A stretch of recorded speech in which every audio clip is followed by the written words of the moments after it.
That was so frustrating, Beverly. Hi, this is Erica Sandberg. Welcome to Credit Card Guide's video show. Today we are talking to the wonderful Beverly Harzog about medical debt. Big problems with people trying to pay for their healthcare expenses. They do tend to creep up. Very difficult to get a handle on them. So Beverly, you are the expert here, author of the Debt Escape Plan. So let's talk about credit cards, shall we? Just go straight into, should we or should we not pay for our medical debt with credit cards? What do you think? Well, Erica, it all depends on your specific situation. I know of many folks that, they think, okay, well, I'm going to put my medical expenses on my rewards card so I can get airline miles or cash back. The problem with this is if your bills are very high, you're going to pay a pretty high interest rate on that.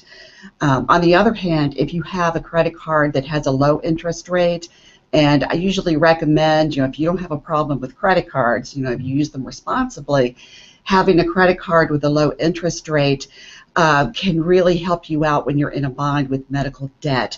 You're going to pay a low interest rate, and you're going to be able to pay it off, from month to month, if you can, unless it's a huge debt. So it really depends on the specifics of your situation, but in some cases, it can really help you survive. Yeah, and so sometimes the debts are so enormous, though, that you have let's just say you have a credit card, and the credit limit is $10,000. Okay. But you end up having to have, whether it's one operation or several procedures, and the amount that you will accumulate on that card can be so, it can be up to the point where that's the limit. So what is the credit implications of that? Well, if you max out your credit card, your credit score is really going to drop. Now, one thing I try to tell people when they're in this situation is, if you're in a personal crisis, you probably, need to just focus on getting yourself better. I mean, there are times when it's okay if your credit score drops when you're in the middle of a crisis. Don't focus on that, but focus on your health and focus on how you're going to pay it off. Because you can rebuild your score. You could come back from a bad credit score. You just need time and patience. But while you're in the middle of an emergency, that shouldn't be your main concern. But your credit score will drop a little bit.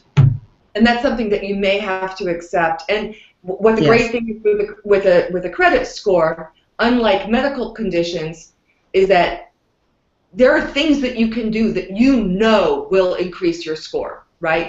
Yes. It's guaranteed. You know what to do, right? So that's a positive. And I know that in your book, and you personally as an expert, you do talk about the emotional side of dealing with these bills. How do you get to that stage of, here you are, you've got some big bills, possibly they're on your credit cards.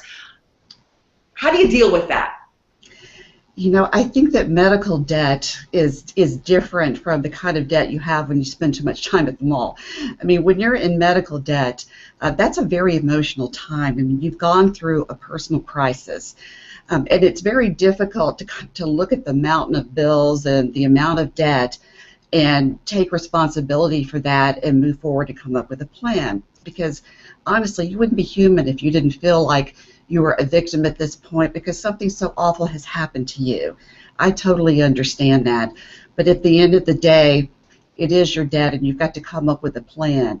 So, look your debt in the eye and, say to yourself, I'm going to survive. I'm going to pay this off. I'm going to negotiate. I'm going to do whatever I have to do to pay this debt off and take back my life.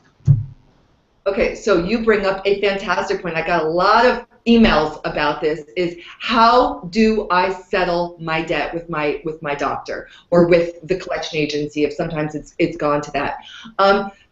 Because sometimes these bills can be so enormous you feel there's no way, or it's wrong, or how can I get, so talk to me about settling or negotiating, just simply getting that bill down. Let's start with you and your physician or the provider. I'm so glad you brought this up because negotiating is really your friend in this type of situation. Go to the providers. Okay, you're going to get all of these horrible bills in the mail. Go to each provider, okay, and see if you can negotiate down. Now, you also want to look at your statements and see if there's anything on the bill that shouldn't be there, or if there's anything that's on the bill that you didn't consent to. All right, there was a lot of things with medical expenses that they try to slip in on you. So, be very, very diligent. Look at every line item, and then start making some phone calls. If you think that you've got a billing error, talk about that. Tell them you don't think that this is right. You shouldn't be charged for this. So you have to be very proactive.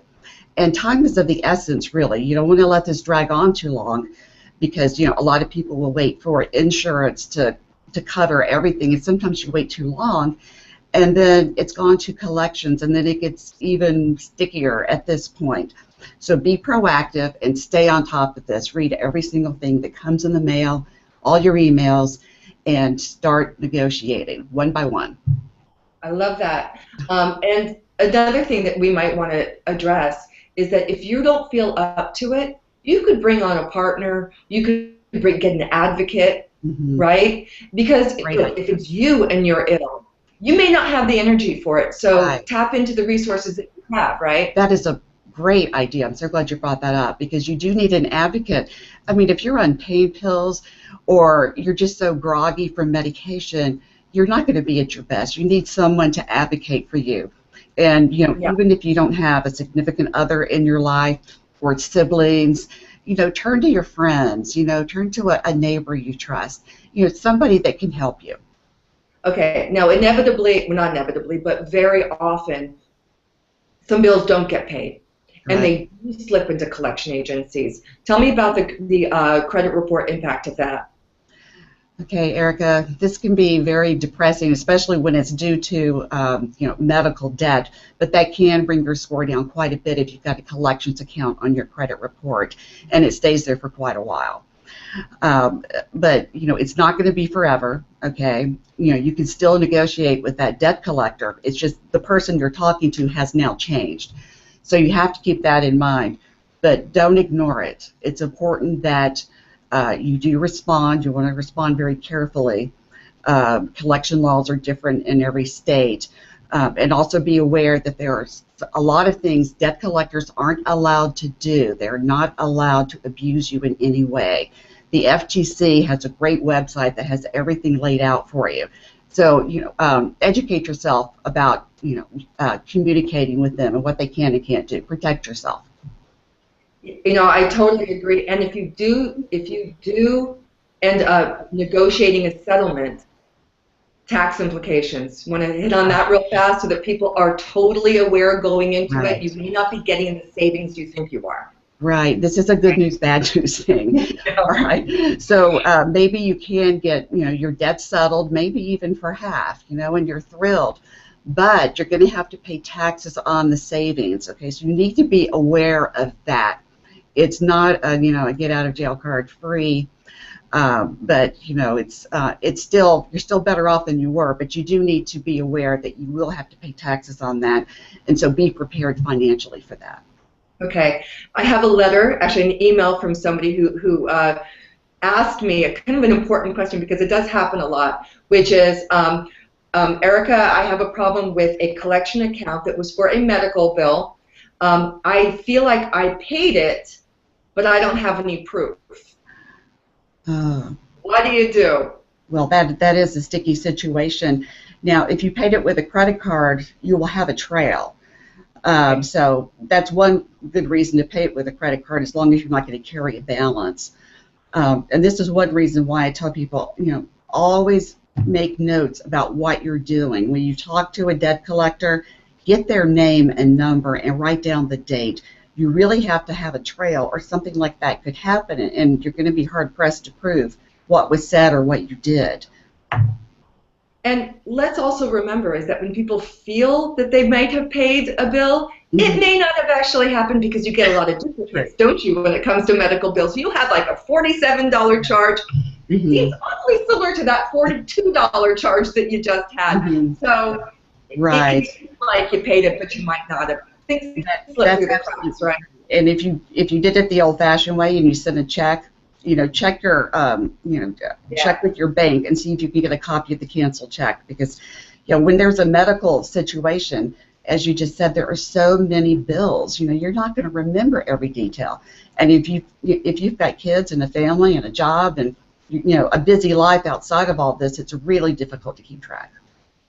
Yeah. Now let's talk about some really exciting news, which is that things are changing. So the credit reporting agencies are now, I'm sure you're familiar with this, are going to have to report in a slightly different way. That's going to have a big impact on people who've got medical bills. Is that if a bill went into collections, but you settled it or you paid it, what happens? What's new? Well, with FICO 9, this is the new credit score that they were supposed to start using it in the fall. And I say supposed because, yes, it's going to be great for consumers, but the lender can decide which version they're using. So typically they're a little bit slow to transition to a new score. So I would say in the next year or so, if you've had an unpaid medical debt, you might see your score go up a little bit. So just keep an eye on things, and you might get a pleasant surprise. That's right. That's right. Yeah, they're a little slow to adopt, but it will happen. Eventually, it will happen. Okay, now let's plan. Let's talk about planning. Planning for upcoming. If you know that you're going to go in for surgery, or if you know that there are some procedures that you're going to have to get, and you want to deal with them effectively. You've got a credit card, maybe there's a Care One program or some sort of payment plan. How do you kind of mentally prepare for these costs? What questions do you ask? Who do you talk to?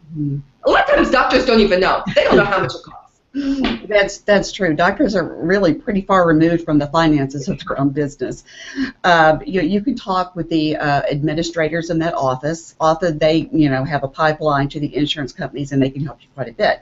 You can also call your own insurance company. You do want to get a clear picture of what your deductible will be, what expenses they're going to pay, what percent, and we all have different policies. So you've got to be the one to educate yourself about that. And again, be proactive. When it comes to credit and debt, being proactive is the thing that can save you a lot of money and a lot of headache later. Absolutely. So to wrap up, you got some medical debt. You want to deal with it as quickly as possible so it doesn't fall into collections, right? And if it does, pay it, right? Pay it. And if you can't, talk about a payment schedule. And one more thing I do want to throw in is that, before it goes to collections, if you realize you just can't do this, you cannot pay this, ask to speak to the hardship department at your credit card issuer, because they might be able to work out a plan for you.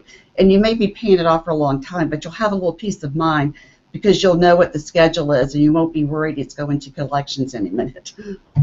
That's right. Well, Beverly, you gave everybody some great information here. And this is, look, medical bills can make you sick. So yeah, that's a great way to put it. They certainly can.